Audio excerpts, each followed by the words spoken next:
قربانی والے دن پورے جتھے تیار ہو کر بڑے بڑے ایریوں میں گھوم رہے ہوتے ہیں اور انتظار کرتے ہیں کہ کب اس گھر سے گوشت تقسیم ہوگا اور ہم لے کر جائیں گے۔ اچھا وہ آئے، انہوں نے اتنے شاپر بنائے ہوتے ہیں، ادھر سے بھی لیا، ادھر سے بھی لیا، ادھر سے بھی لیا، ادھر سے بھی لیا، رات کو 4 5 10 کلو 20 کلو لے کر جاتے ہیں۔ اچھا وہ جن کی عادت ہے وہ آ کر لے کر چلے گئے، کہ شاید آپ کی گلی میں محلے میں کوئی ایسا سفید پوش بھی بیٹھا ہو جو اس انتظار میں ہو کہ مجھے فلاں کے گھر سے گوشت آئے گا، پکا کر خود بھی کھاؤں گا، بچوں کو بھی کھلاؤں گا۔ ہم ان کا خیال نہیں کرتے۔ نہیں، قربانی کرنا، زکوٰۃ دینا، فطرانہ دینا بڑی بات نہیں ہے۔ بڑی بات یہ ہے کہ جو حقدار تھا، جس کو ضرورت تھی، آپ نے اس تک اس کا حصہ کیسے پہنچایا۔ میری بات سمجھ رہے ہیں؟ آپ نے سمجھ رہے؟ آپ نے رشتہ داروں کے گھر تو بڑے طریقے سے گوشت بھجوایا، لیکن جو غریب تھا، سفید پوش تھا، اس کے گھر آپ نے گوشت کیسے پہنچایا۔ میں اپنے ساتھیوں سے یا میرے سے کوئی بات پوچھے تو میں آپ سے یہ گزارش کرتا ہوں کہ بھائی دروازے پر کھڑے ہو کر ان کو نہ دے دینا، یہ رسم ختم کر کے ان کے پیکٹ بنا لو، پھر آپ کو پتہ ہونا چاہیے کہ کتنے غریبوں کو میں جانتا ہوں، کتنے سفید پوش وہ ہیں، بزرگ ہیں، یتیم ہیں، غریب ہیں، یا فقیر ہیں جو نہیں نکل سکتے، یا اپنے کسی ملازم کی ڈیوٹی لگائی جائے اور وہ گوشت ان غرباء کے گھر تک پہنچایا جائے۔ ایسی کئی خبریں ملتی ہیں کہ جناب ہمیں تو قربانی کی بوٹی بھی نصیب نہیں ہے، کیوں؟ کسی نے بھیجا ہی نہیں۔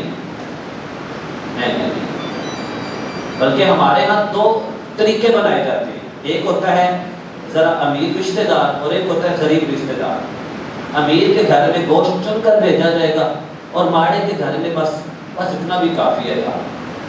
نہیں، جو ماڑا ہے اس کے گھر زیادہ بھیج دو، جس نے پہلے کیا اس نے تو کیا ہوگا۔ میری بات سمجھ رہے ہیں کہ نہیں سمجھ رہے؟ جی وہ بھائیوں سمجھ آ رہی کہ نہیں آ رہی؟ حضرت امام زین العابدین، آپ جب کسی کو صدقہ دیتے تھے نا تو آپ یوں ہتھیلیوں پہ پیسے رکھتے اور یوں آپ فقیر کو دیتے، اس طرح سے۔ تو آپ سے کسی نے کہا حضور آپ ایسے کیوں دیتے ہیں، ایسے دیا کریں، آپ سادگی سے دے رہے ہیں۔ تو حضرت امام زین العابدین نے فرمایا تو نے رب کا، حضور کا فرمان نہیں سنا کہ جب بندہ راہ خدا میں کچھ دیتا ہے پہلے خدا کی بارگاہ میں جاتا ہے پھر بندے کے پاس جاتا ہے۔ فرمایا میں تو پہلے رب کی بارگاہ میں پیش کرتا ہوں، مولا تیرا دیا ہوا تیری راہ میں دے رہا ہوں، قبول فرما لینا۔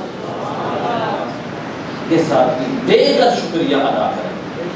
تو یہ قربانی آپ نے اپنے جمعرات کو کرنی ہے، آپ یوں دروازوں پر نہ دے دینا، یوں بانٹ نہ دینا کہ پتہ نہیں کون کون لے کر جا رہا ہے، نہیں، بلکہ جس طرح رشتہ داروں کے گھر اہتمام سے پہنچا کر آتے ہیں اسی طرح غریبوں کے گھر بھی اہتمام سے پہنچا کر آئیں، پھر ان کے دل سے جو آپ کے لیے دعائیں نکلے گی وہ اللہ تعالیٰ کے ہاں فوراً قبول کروائی جائے گی۔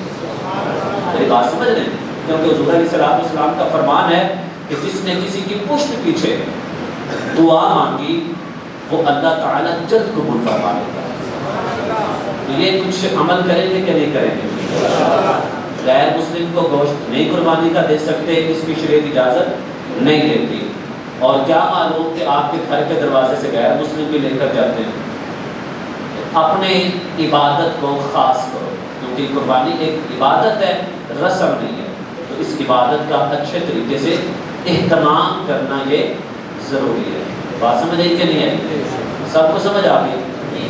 ہاں جی، اللہ تعالی ہم سب کو عمل کرنے کی توفیق عطا فرمائے۔ اور